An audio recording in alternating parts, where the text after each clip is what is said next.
All set na paghahanda ng Silatahang Lakas ng Pilipinas para sa programa kaugnay ng ika-88 anibersaryo nito ngayong araw. Pangungunahan ni Commander-in-Chief President Bongbong Marcos ang parada at seremonya mamayang hapon sa Campo Aguinaldo.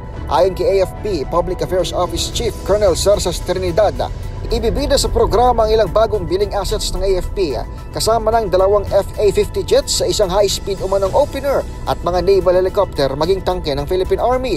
Kahapon, pinasinayaan naman sa La Union ang bagong air surveillance radar system ng Philippine Air Force mula Japan, ikalawa pa lang sa 5 radar system na binili ng Department of National Defense sa Mitsubishi Corporation. Sa temang Rising Over the Challenges in Service to the Nation, binigyang diinan ni AFP Chief of Staff General Romeo Bronner ang nagbabagong mga hamong pandepensa sa teritoryo at soberanya ng bansa. Kinilala rin ni Bronner ang ambag ng mga kaalyado ng Pilipinas sa pagtawid ng buong taon ng kooperasyon at interoperability.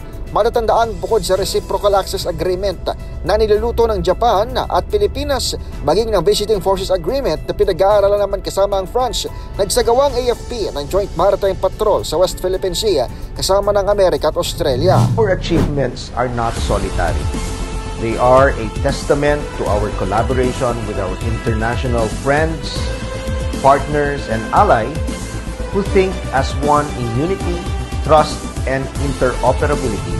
Nagsimula ang serye ng aktibidad na may kaugnayan sa 88th anniversary ng AFP nitong 15 sa pamamagitan ng Talakayang Mabini. Kaninang umaga, may misa at simultaneous flag raising sa mga kampo ng militar at mamayang hapon nakatakda ang parada. Para sa kauna-unahan sa Pilipinas DZRH, ito si Edniel Parrosa. Tuloy-tuloy sa pagbabalita, tuloy-tuloy sa serbisyo. Sama-sama tayo Pilipino.